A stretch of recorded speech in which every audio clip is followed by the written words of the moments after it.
Bien, y ahora es el turno de Hernando de Soto, quien en la última encuesta de IEP ha sido pues además la sorpresa, ¿no? Sobre todo por la manera en que ha crecido en estos últimos días y que ya lo coloca en el pelotón que estaría disputando el segundo lugar para poder ingresar a una segunda vuelta, ¿no? En el que todavía no se tiene claro quiénes suben, quiénes bajan, entonces estamos en esas. Muchísimas gracias por estar con nosotros, No, señor de encantado Soto. de estar contigo, Rosana, sobre todo en este día en el cual nosotros estamos ascendiendo y tu anterior entrevistado está descendiendo. Dios, lo que sí estoy, es que yo estoy en medio de todas estas polémicas, pero en todo caso, la encuesta es cierto, ya lo ubica en lo que es el primer pelotón. ¿Cree usted que el efecto vacuna pueda terminar afectándolo en esto? Porque entiendo que esto está muy pegadito precisamente a las fechas en las que se dio a conocer este tema de la vacunación suya en los Estados Unidos. No creo, porque en primer lugar la vacuna que yo he obtenido en el exterior, aprovechando de un viaje por una cita médica, ha sido obtenido sin privilegios. Y después de que he sido el primero en abogar, dar un plan hasta el presidente Sagasti, para ver cómo se importaba privadamente medicinas. Por otro lado, traer una misión israelí, por mi relación privilegiada con el presidente Netanyahu, con lo cual nosotros participamos en su programa de asentamientos humanos, todo lo cual fue dado para obtener servicios de afuera y porque también conozco al presidente Biden, como anteriormente conocía al presidente Trump, y en la medida en la cual esas relaciones funcionan, a veces no funcionan, todos esos servicios fueron hechos para el país. Ahora, ¿qué es lo que ocurrió? Es que los médicos afuera, para los cuales yo he tenido que acompañar a una persona que está, digamos, vulnerable en otro campo que no es el coronavirus, han dicho, mira, hemos visto fotos tuyas que cuando sales afuera, a pesar de lo que dicen a veces las encuestas, estoy rodeado de miles de personas. Y si yo de una manera u otra soy contagiado o yo contagio, por ejemplo, ha habido ya un candidato, Galvez, que espero que ha estado mal y tuvo que retirarse. Claro, ¿a cuánta gente habrá infectado anteriormente por no tener vacuna? Entonces yo estoy exponiendo la vida de otras personas. Ergo, sin privilegios, sin quitarle cuota a ningún peruano, he aprovechado estando afuera de vacunarme. Hay un punto, de todas maneras, que fue el no informar y el incluso en un momento, entiendo que cuando hace la entrevista con el diario El Trome, usted ya había recibido la primera dosis, pero al periodista Oscar Torres le dice que no va a aceptar ningún privilegio.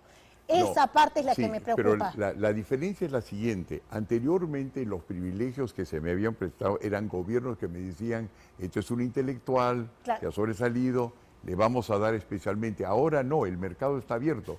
Yo no he utilizado ningún privilegio. Pero no dijo la verdad en esa oportunidad, o quiero entender esa parte. No, la pregunta es la siguiente, Roxana, por lo menos tal como yo veo la cosa, comprendo que alguien haga la asociación, es si yo me vacuno o no me vacuno y no he utilizado un privilegio, sino más bien el hecho de estar cerca de autoridades médicas y estar prevenido que yo estoy con posibilidad de contagiar a mi propia gente, no se me ocurrió a mí en ningún momento, y te lo digo con sinceridad, de que era una cosa que había que decir. Del momento que me hacen la pregunta, la contesto. En términos de salir, hay centenares de fotos en el aeropuerto donde la gente viene y me ha visto salir y entrar del país y no he escondido nada. ¿Hubo alguna razón personal, especial, algún contexto que lo animó a dar ese paso? Sí, claro. ¿Cuál? Bueno, la primera es lo del contagio, que no había calculado, porque hemos tratado de tener seguridad, guardaespaldas que te separen de la gente y es imposible. Y dos, efectivamente, hay una persona, digamos, en mi familia, que si fuera contagiada por mí, por mis decisiones políticas, podría efectivamente ser peligroso para su vida, y no voy a mencionar a esa persona, pero eso sí me motivó, claro. ¿El poder contagiar a esa persona vulnerable que vive con usted? Una de las tantas personas de mi familia que vive conmigo, pero no solamente eso, que es importante, sino a mis correligionarios, a las personas que cuando yo voy, acuérdate, tengo 79 años, es decir, mi posibilidad de ser vulnerable al COVID es 8 veces más grande que una persona que es 20 años menor que yo. O por ejemplo, si tiene 60 años, Rafael López Aliaga, él tiene ni un 15% de posibilidades de lo que tengo yo, entonces tengo que cuidar ese ángulo, definitivamente. Y le hablaba de ese tema que era esta contradicción, o en todo caso esta inexactitud, porque también hay otro tema por el que se le ha cuestionado, que tiene que ver con el paro de los transportistas. Todos vimos avisos suyos en las redes sociales, en distintas plataformas, donde decía, he resuelto el paro de transportistas. Cuando conversamos con la gente vinculada al tema, nos dicen, no, él en verdad participó o se reunió con los colectiveros, pero son muchos más gremios y en el momento de la mesa de negociaciones De Soto no estuvo sentado. Entonces, ¿de qué solución estamos hablando o de qué solución nos está hablando usted si no participó? Yo te voy a decir cómo funciona esto, ¿ya? La manera, en primer lugar, es que acabamos de ser recibidos ayer en el Callao por 8 de los gremios más importantes. 8. Pueden haber varios en este, taxistas, mototaxis, carga pesada, 7 u 8. ¿Qué es lo que ocurrió? Lo que ha sido su cálculo es la cosa siguiente. Si lo nombramos a Hernando de Soto, nuestro intermediario, o la persona que va a negociar a nuestro favor, lo que va a ocurrir es que el gobierno no le va a dejar tener una gloria de haber resuelto algo. Lo que nosotros planteamos entonces es la cosa siguiente. Cuando el gobierno los acusó a los transportistas de desear recibir una subvención del Estado, yo mostré una gráfica que indicaba que el Estado les estaba vendiendo durante los últimos 2, 3 años gasolina a un costo mucho más alto que el internacional. Con ese argumento nomás, el Estado tuvo que ceder y darles parte de lo que les debía. Entonces, en otras palabras, ahí es donde funcionó mi intervención. Y quien dice que no eso necesariamente lo que estuvo sentado, pero que ese detalle, dice usted, es el que ayudó a resolver, así dice usted pero que fue, claro, porque al otro lado nunca participó, no estuvo aquí presente. Pero tú como comunicadora, Rosana, debes saber que la utilización de una imagen, la manera de indicar si tú no me das algo, va a venir Hernando y se va a llevar la gloria, es una manera de inducir al gobierno de darle una atención preferible, cuando no te olvides que el gobierno acababa, antes de que yo entre, a decir que les iba a meter tropa, eso acabó. Entonces, ha habido una ceremonia, como yo no sé si había cámaras del Canal 5 adentro, pero éramos más de 2.000 personas y todos los jefes de los no eran solo colectiveros. No, carga pesada, con eso me queda. Construcción, todas las personas que indirecta o directamente se benefician con el transporte. Lo hemos visto ya viajando a varios lugares, a Piura, al Cusco, y llama la atención la presencia de una persona que pues no la conocemos precisamente como un asesor político, y estamos hablando de Andrés Hurtado. ¿Qué papel juega en su campaña? Es una figura muy importante. ¿Ah, sí? Claro, por supuesto. Andrés es una persona que se comunica sobre todo con muchos de los sectores que a mí me interesan, como tú sabes, la informalidad, la gente más pobre. Es un programa popular, como tú sabes, la gente más pobre no necesariamente siempre ve en la política a través de un programa político, ¿no? Que es una cosa, un edificio pequeño. Realmente lo ve a través del deporte, ¿no es cierto? Y por supuesto el show.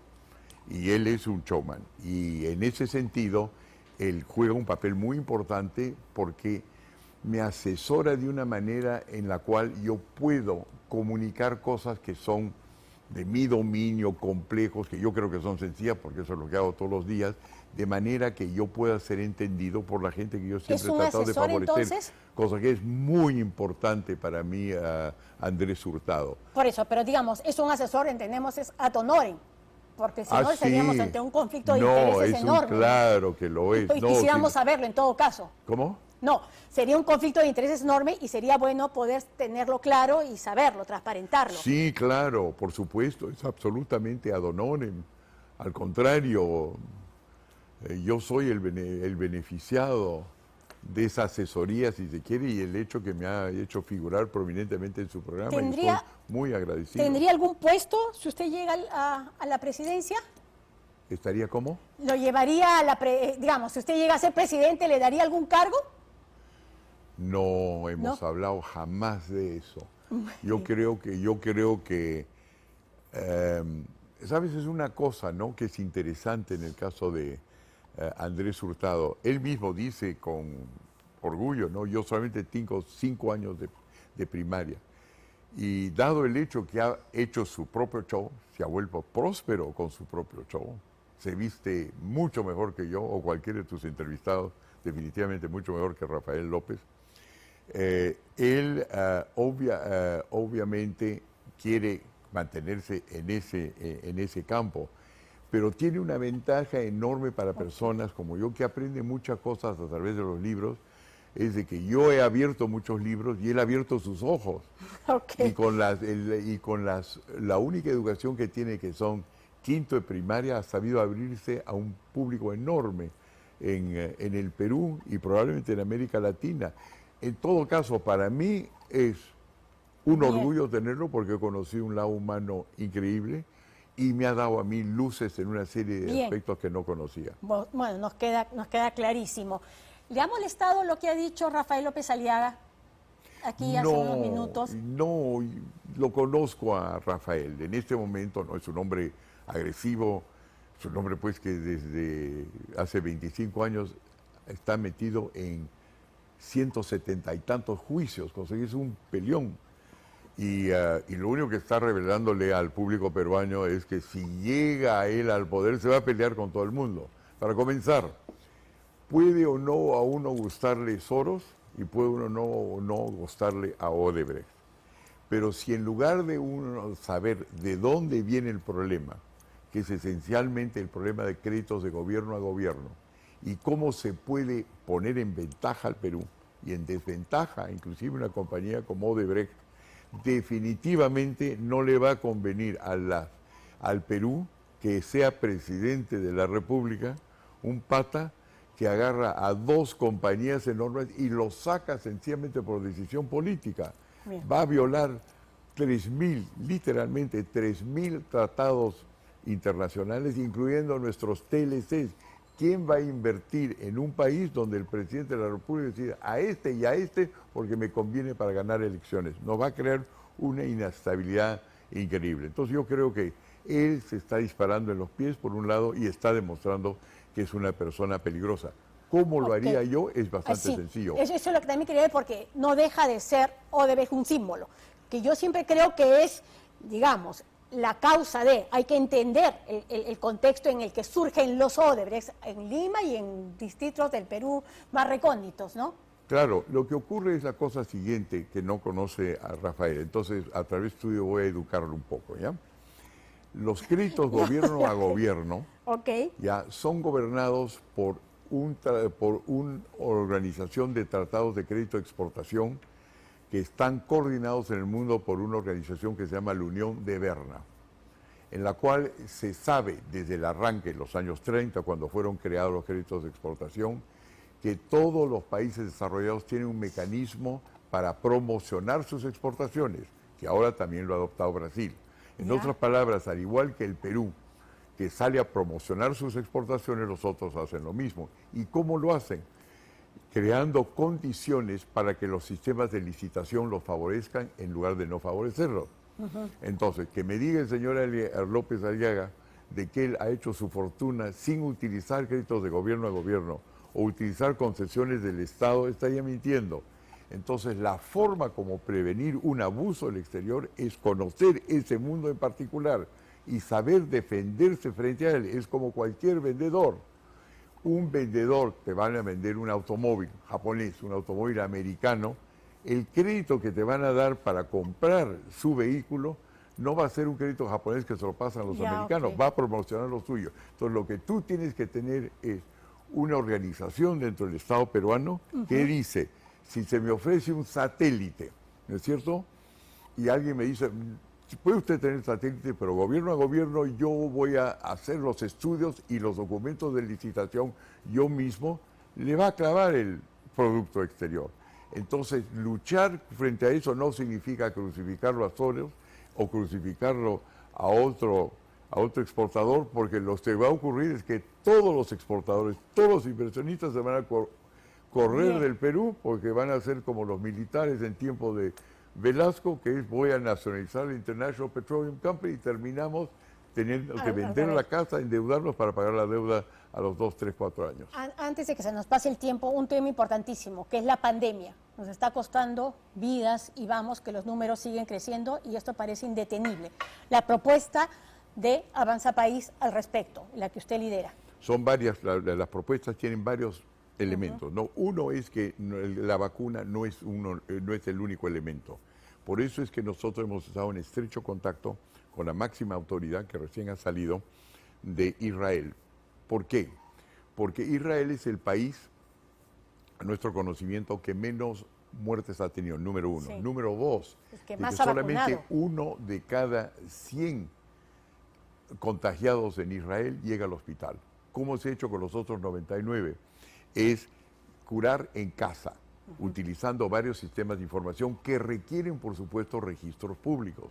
Y esos registros públicos que en el Perú están huérfanos de información, porque solamente 20 o 30% de los peruanos para efectos comerciales o de dar bonificaciones o por dar canastas de ayuda, están registrados. Entonces, nosotros lo que sabemos, como hemos demostrado con los programas de Israel, que nosotros hemos ayudado a construir, es cómo llegar a esa gente. Entonces, en el caso de la pandemia, lo que hay que hacer es no tratar de inventar cosas nuevas en el Perú, no dejarse absorber por estas peleas absurdas entre médicos, porque siempre la va a haber entre artistas, médicos, ingenieros, sino cuál es el país que ha logrado lo mejor y saber e importar lo que ellos tienen. Es Israel, es Neozelandia, es Guayaquil, en Ecuador, con lo cual hemos tomado contacto con todos y nuestro programa está basado en sus éxitos y nuestros conocimientos del sector informal peruano. Claro, ¿cómo trasladamos eso a nuestro país?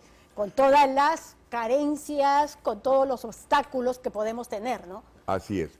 Entonces, uno, sabemos dónde están los obstáculos. Ajá. Dos, vamos a movilizar para implementar todo eso, no solamente dictar normas, sino hemos descubierto que hay un mecanismo que es el Sistema Nacional de Defensa que nos permite utilizar a los reservistas, a los licenciados de las Fuerzas Armadas, que ya están disciplinados, que funcionan verticalmente, que son fuerzas ociosas desde el punto de vista de la defensa nacional, y ponerlos, son unas 40.000 personas para arrancar a ejecutar el programa.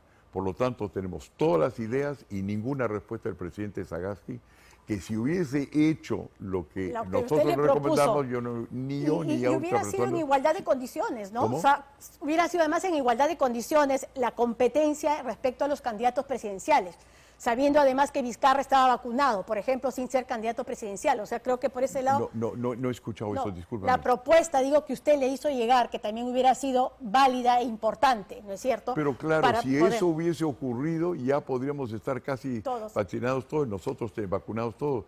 Por ejemplo, una de las dos personas principales dentro de nuestro partido, como el Luis Solari, el distinguido médico que además ha sido político, primer ministro, y va a jugar un papel muy importante en mi gobierno, tiene ya un programa que nosotros hemos conversado y que enriqueció por otro. Calculamos que nosotros podríamos básicamente vencer la pandemia en menos de 4 meses, quizás 6 meses, si llegamos al gobierno. En primer lugar, porque no vamos a comprar las cosas nosotros, sino dejar que los propios peruanos encuentren sus mecanismos de conectarse, porque el Estado es una vieja carcocha que no funciona por el momento y va a tomar 1 o 2 años reestructurarlo. Ya, ahora, ya cambiando un poco de tema ya para volver al tema del político, cuando lo comparan con Pedro Pablo Kuczynski, que dicen, sí, bueno, también el presidente de lujo y mira cómo terminó, y además un presidente de lujo que tampoco tuvo una bancada mayoritaria en el Congreso. ¿En qué se diferenciaría usted de Pedro Pablo Kuczynski, a quienes hacen esas comparaciones? La diferencia, uno, que estoy mucho mejor preparado para hacer esto que él, porque lo he hecho en varios países a la vez.